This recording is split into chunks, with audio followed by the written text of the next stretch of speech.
ನಮಸ್ಕಾರ ಆತ್ಮೀಯರೆಲ್ಲರಿಗೂ ಮತ್ತೊಮ್ಮೆ ಭವ್ಯವಾದ ಸ್ವಾಗತ ನನ್ನ YouTube channel Suhas entertainments and cultural ಆಕ್ಟಿವಿಟೀಸ್ಗೆ. ಇದು ಒಂದು ಧಾರ್ಮಿಕ ಮತ್ತು ಸಾಂಸ್ಕೃತಿಕ ಚಟುವಟಿಕೆಗಳ ಚಾನಲ್. ಸೊ ಮತ್ತೊಮ್ಮೆ ಬನ್ನಿ, ನಾವು ಉಪನಯನ ಮಂಗಳಾಷ್ಟಕ ಮುಂದುವರಿಸ್ತಾ ಇದ್ದೀವಿ. 7, 8 ಮತ್ತು 9ನೇ ಶ್ಲೋಕ, ಈ 3 ಶ್ಲೋಕಗಳನ್ನ ಕವರ್ ಮಾಡ್ತಾ ಇದ್ದೀನಿ ಈ ವಿಡಿಯೋದಲ್ಲಿ. ಮಂತ್ರೋಚ್ಚಾರಣೆ, ಇದು ಮಂತ್ರ ಸಮಾನವಾದ ಶ್ಲೋಕಗಳು. ಇದನ್ನು ಉಚ್ಚಾರಣೆ ಮಾಡಿ ಇದು ಶಾರ್ಟ್ ವಿವರಣೆ ಕೊಡ್ತಾ ಇದ್ದೀನಿ. ಮುಂದಿನ ವಿಡಿಯೋದಲ್ಲಿ ಅರ್ಥ ಸಹಿತ ವಿವರಣೆ ಬೇಕಾದರೂ ನನ್ನ ಕ್ಲಾಸಿಗೆ ಸೇರ್ಕೋಬೇಕು. ಆಸಕ್ತರು, ಶ್ರದ್ಧಾ ಭಕ್ತಿ ಇರೋರು ಸೇರ್ಕೋಬೋದು. ಸೊ ಇವಾಗ 7 ಮತ್ತು 8 ಮತ್ತು 9ನೇ ಶ್ಲೋಕಗಳು ಏನು ಹೇಳುತ್ತೆ ಅಂತಂದರೆ, 7ನೇ ಶ್ಲೋಕದಲ್ಲಿ ಬಂದು ಇದು ದಿಕ್ಪಾಲಕರು, ಅಷ್ಟ ದಿಕ್ಪಾಲಕರಿದ್ದಾರೆ. ನಮ್ಮಲ್ಲಿ ಸಂಧ್ಯಾವನೆ ಮಾಡ್ಬೇಕಾದ್ರು ಅಷ್ಟ ದಿಕ್ಪಾಲಕ ಮಂತ್ರ ಎಲ್ಲ ಹೇಳ್ಕೊಡ್ತೀವಿ. ಓಂ ನಮಃ ಪ್ರಾಚ್ಯೇ ದಿಶೆ ಇಂದ್ರಾಯ ನಮಃ ಅಗ್ನೇ ನಮಃ, ಓಂ ನಮಃ ದಕ್ಷಿಣೇ ದಿಶೆ ಯಮಾಯ ನಮಃ, ನಿವೃತ್ತೇ ನಮಃ, ಓಂ ನಮಃ ಪ್ರತೀಚ್ಯೇ ದಿಶೆ ವರುಣಾಯ ನಮಃ, ವಾಯವೇ ನಮಃ, ಓಂ ನಮಃ ಉದೀಚ್ಯೇ ದಿಶೆ ಕುಬೇರಾಯ ನಮಃ, ಈಶಾನ್ಯಾಯ ನಮಃ. ಇದು ಅಷ್ಟ ದಿಕ್ಪಾಲಕ ಮಂತ್ರ. ಇದನ್ನು ಇನ್ನು ವಿಶದೀಕರಿಸಲು ಕೂಡ ಹೇಳಲಾಗುತ್ತೆ. ಸಂಧ್ಯಾವನೆಯಲ್ಲಿ ಅನೇಕ ರೀತಿ ಸಂಧ್ಯಾವನೆ ಮಂತ್ರಗಳಿದೆ. ಸೊ ಆಸಕ್ತರು ಇದನ್ನೆಲ್ಲ ಗಮನಿಸ್ಕೊಂಡು ಕಲ್ತ್ಕೋಬೋದು. ಸೊ ಇದರಲ್ಲಿ ವಿಶೇಷ ಅಂತಂದರೆ ಅದೇ 7ನೇ ಒಂದು ಶ್ಲೋಕ ಅಷ್ಟ ದಿಕ್ಪಾಲಕರ ಆಶೀರ್ವಾದ ಕೊಡಿಸುತ್ತೆ ನವ ಓಟಗಳಿಗೆ. ಭಾಳ ಚೆನ್ನಾಗಿದೆ. ಜಂಭಾರಿ ವೈಶ್ವಾನರ ಕಾಲ ಪುಣ್ಯ ಸರಿತ್ಪತಿರ್ವಾಯು ಕುಬೇರ ಶರ್ವಾ. ಜಂಭಾರಿ ಅಂದರೆ ಇಂದ್ರ, ಜಂಭಾರಿ. ವೈಶ್ವಾನರ ಅಂದರೆ ಅಗ್ನಿ, ಸೌತ್ ಈಸ್ಟ್ಗೆ ಅವನೇ ಅಧಿಪತಿ. ಇಂದ್ರ ಬಂದು ಪೂರ್ವಕ್ಕೆ ಅಧಿಪತಿ. ಜಂಭಾರಿ ವೈಶ್ವಾನರ ಕಾಲ ಅಂದರೆ ಅವನೇ ಯಮ, ದಕ್ಷಿಣ ದಿಕ್ಕಿಗೆ ಅಧಿಪತಿ. ಪುಣ್ಯ ಅಂದರೆ ಅವನೇ ನಿರಋತಿ, ನೈಋತ್ಯ ದಿಕ್ಕು, ಸೌತ್ ವೆಸ್ಟ್ಗೆ ಅವನೇ ಅಧಿಪತಿ. ಬಹಳ ಸೊಗಸಾಗಿದೆ ನೋಡಿ, ಗಮನಿಸ್ಕೊಡೆ. ಜಂಭಾರಿ ವೈಶ್ವಾನರ ಕಾಲ ಪುಣ್ಯ ಸರಿತ್ಪತು. ಪತಿ ಅಂದರೆ ಅವನ ಸರಿತ್ ಅಂದರೆ ನೀರು, ನೀರಿಗೆಲ್ಲ ಅಧಿಪತಿ ಯಾರು? ವರುಣದೇವ. ವರುಣದೇವ ಅವನೇ ಪ್ರತೀಚಿ ದಿಕ್ಕು, ವೆಸ್ಟ್ಗೆ ಅವನೇ ಅಧಿಪತಿ. ಸರಿತ್ಪತಿ ವಾಯು ಅಂದರೆ ವಾಯವ್ಯ ದಿಕ್ಕಿಗೆ ಅವನೇ ಅಧಿಪತಿ, ವಾಯುದೇವರು.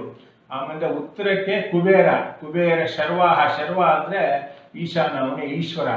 ಈಶಾನ್ಯ ದಿಕ್ಕಿಗೆ ಅವನೇ ಅಧಿಪತಿ. ಎಷ್ಟು ಚೆನ್ನಾಗಿದೆ ಅಲ್ವಾ ಶ್ಲೋಕ ನೋಡಿ, ಗಮನಿಸ್ಕೊಳ್ಳಿ. ಜಂಭಾರಿ ವೈಶ್ವಾನರ ಕಾಲ ಪುಣ್ಯ ಸರಿತ್ಪತಿರ್ವಾಯು ಕುಬೇರ ಶರ್ವಾ.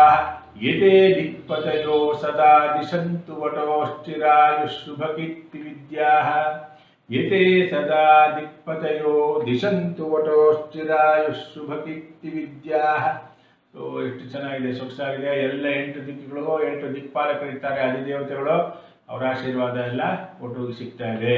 ಸೊ ಮುಂದಿನ ಶ್ಲೋಕ ಬಂದು 9ನೇ ಶ್ಲೋಕ ಬಂದು, ಓಂಕಾರ ಸವ್ಯಾಹೃತಿ ಮಂತ್ರ ಮುದ್ರಾ ಸಾವಿತ್ರಿ ಗಾಯತ್ರಿ ಸರಸ್ವತಿ ಸ್ವರಾ ಛಂದಾಂಸಿ ವೇದಾಶ್ಚ ದಿಶಂತು ಸರ್ವೇ ವಟೋಶ್ಚಿರಾಯುಃ ಶುಭಕೀರ್ತಿ ವಿದ್ಯಾ. ಓಂಕಾರ ಅಂದರೆ ಪ್ರಣವಾಕಾರ, ಓಂ ಅಂತ ಹೇಳೋದು. ಇವಾಗ ಗಾಯತ್ರಿ ಮಂತ್ರ ಹೇಳ್ಬೇಕಾದ್ರೆ ಓಂ ಭೂರ್ಭುವಸ್ವಃ ಅಂತ ಹೇಳಿದ್ವಿ. ಓಂಕಾರ ಸಹಿತವಾಗಿ, ಪ್ರಣವ ಸಹಿತವಾಗಿ ಹೇಳಿದ್ರೆ ಓಂಕಾರ. ಅದು ಬರೀ ಭೂರ್ಭುವಸ್ವಃ ಅಂದರೆ ಓಂಕಾರ ಬಿಟ್ಬಿಟ್ಟಿರ್ತೀವಿ. ಸೊ ಓಂಕಾರ ವ್ಯಾಹೃತಿ ಅಂದರೆ ಅದೇ ಭೂರ್ಭುವಸ್ವಃ. ಭೂಹು ಭುವಃ ಸುವಃ ಅನ್ನೋದು ವ್ಯಾಹೃತಿಗಳು, 3 ವ್ಯಾಹೃತಿಗಳು. 3 ಲೋಕ, ಊರ್ಧ್ವಲೋಕ, ಮಧ್ಯಲೋಕ, ಅಧೋಲೋಕಗಳನ್ನು ಅದು ಪ್ರತಿನಿಧಿಸುತ್ತೆ. ಓಂ ಭೂರ್ಭುವಸ್ವಃ ಅನ್ನೋದು. ಓಂಕಾರ ಸವ್ಯಾಹೃತಿ ಮಂತ್ರ ಮುದ್ರ, ಒಂದೊಂದು ಮಂತ್ರಿಗೂ ಮುದ್ರೆಗಳಿರುತ್ತೆ. ಇದೆಲ್ಲ ವಿಶೇಷವಾಗಿ ಗುರು ಹಿರಿಯರಿಂದ ಕಲ್ತ್ಕೋಬೇಕು. ಅದೆಲ್ಲ ಗೋಪ್ಯವಾಗಿರ್ತಕ್ಕಂಥದ್ದು. ಗಾಯತ್ರಿ ಮಂತ್ರಕ್ಕೆ ಏನೇನು ಮುದ್ರೆಗಳು ಮುಂದೆ ಆದಾಗ ಗುರು ಹಿರಿಯರು, ತಂದೆ ಅದನ್ನು ಹೇಳ್ಕೊಡ್ತಾರೆ. ಗುರು ಮುಖೇನ ಅಥವಾ ತಂದೆ ಮುಖೇನ, ಹಿರಿಯರ ಮುಖೇನ ಕಲ್ತ್ಕೋಬೇಕದು. ಸೊ ಆಸಕ್ತರು ಸೇರ್ಕೋಬೋದು. ನಾನು ಹೇಳ್ಕೊಡ್ತೀನಿ, ನನಗೆ ಗೊತ್ತಿರೋದು ನಾನು ಹೇಳ್ಕೊಡ್ತೀನಿ. ಓಂಕಾರ ಸವ್ಯಾಹೃತಿ ಮಂತ್ರ ಮುದ್ರಾ ಸಾವಿತ್ರಿ ಗಾಯತ್ರಿ ಸರಸ್ವತಿ ಸ್ವರಾಹ. 9ನೇ ಶ್ಲೋಕ. 8ನೇ ಶ್ಲೋಕ. ಸಾವಿತ್ರಿ, ಗಾಯತ್ರಿ, ಸರಸ್ವತಿ ಅಂತ 3 ಥರ ಸ್ವರಗಳಿರುತ್ತೆ. ಅಂದರೆ ಏನು, ಇವಾಗ ಗಾಯತ್ರಿ ದೇವಿ ಏನಿರ್ತಾಳೆ, ಬೆಳಗ್ಗೆ ಹೊತ್ತು ಅವಳು ಸಾವಿತ್ರಿ ಆಗಿರ್ತಾಳೆ, ಮಧ್ಯಾಹ್ನದಲ್ಲಿ ಗಾಯತ್ರಿ ಆಗ್ತಾಳೆ, ಸಂಜೆಯಲ್ಲಿ ಅವಳೇ ಸರಸ್ವತಿ ಆಗ್ತಾಳೆ. ಇದನ್ನ ಪ್ರತಿನಿಧಿಸತಕ್ಕಂಥ ವಿಶೇಷ ಸ್ವರಗಳಿದೆ. ಇದ್ರ ಬಗ್ಗೆ ಈ ಶ್ಲೋಕ ಹೇಳ್ತಾ ಇದೆ. ಅದೆಲ್ಲ ಆಶೀರ್ವಾದ, ದೇವತೆಗಳ ಈ ಸ್ವರಗಳ ಆಶೀರ್ವಾದ ಎಲ್ಲ ನವ ವಟುವಿಗೆ ಕೊಡಿಸ್ತಾ ಇದೆ ಈ ಶ್ಲೋಕ. ಛಂದಾಂಸಿ ವೇದಾಶ್ಚ. ವೇದಗಳಲ್ಲಿ ಛಂದಸ್ಸುಗಳಲ್ಲಿ ವೈದಿಕ ಛಂದಸ್ಸು ಹಾಗೂ ಲೌಕಿಕ ಛಂದಸ್ಸು ಅಂತ ಎಲ್ಲ ಛಂದಸ್ಸುಗಳ ಆಶೀರ್ವಾದ. ಛಂದಾಂಸಿ ವೇದಾಶ್ಚ ಸರ್ವೇ ದಿಶಂತು ಸರ್ವೇ. ಎಲ್ಲ ಛಂದಸ್ಸುಗಳು, ವೇದಗಳು ಇದನ್ನ ಒಟ್ಟಿಗೆ ಚೆನ್ನಾಗಿ ಮಾರ್ಗದರ್ಶನ ಮಾಡಲಿ. ಛಂದಾಂಸಿ ವೇದಾಶ್ಚ ದಿಶಂತು ಸರ್ವೇ ವಟೋಶ್ಚಿರಾಯುಃ ಶುಭಕೀರ್ತಿ ವಿದ್ಯಾ. ಬಹಳ ಸೊಗಸಾಗಿದೆ. ಸೊ ಇವಾಗ ನಾವು 7 ಮತ್ತು 8ನೇ ಶ್ಲೋಕಗಳು ಕವರ್ ಮಾಡಿದ್ದೀವಿ. 7ನೇ ಶ್ಲೋಕ ಬಂದು ದಿಕ್ಪಾಲಕರ ಆಶೀರ್ವಾದ, 8ನೇ ಶ್ಲೋಕ ಬಂದು ಇದು ಮಂತ್ರ ಮುದ್ರೆಗಳು, ಸಾವಿತ್ರಿ ಗಾಯತ್ರಿ, ಸ್ವರಗಳು, ಓಂಕಾರ, ವ್ಯಾಹೃತಿಗಳು, ಛಂದಸ್ಸುಗಳು, ವೇದಗಳು ಎಲ್ಲರ ಆಶೀರ್ವಾದ 8ನೇ ಶ್ಲೋಕದಲ್ಲಿ ಸಿಗ್ತಾ ಇದೆ. 9ನೇ ಶ್ಲೋಕಗಳಲ್ಲಿ ಪುರೋಹಿತರು ಋಷಿಗಳ ಆಶೀರ್ವಾದ ಕೊಡಿಸ್ತಾರೆ ನವವಧುವಿಗೆ. ಅದ್ಯಾಗೆ ಅಂತಂದ್ರೆ ನೋಡಿ ಗಮನಿಸ್ಕೊಳ್ಳಿ. ವಸಿಷ್ಠ ಜಾಬಾಲಿ ಪರಾಶರಾತ್ರಿ ವಾಧೂಲ ಬೋಧಾಯನ ಜಾಮದಜ್ಞಾ ಭೃಗ್ವಂಗಿರೋ ಗೌತಮ ಕಾಶ್ಯಪಶ್ಚ ವಟೋಶ್ಚಿರಾಯುಶುಭಕೀರ್ತಿ ವಿದ್ಯಾ.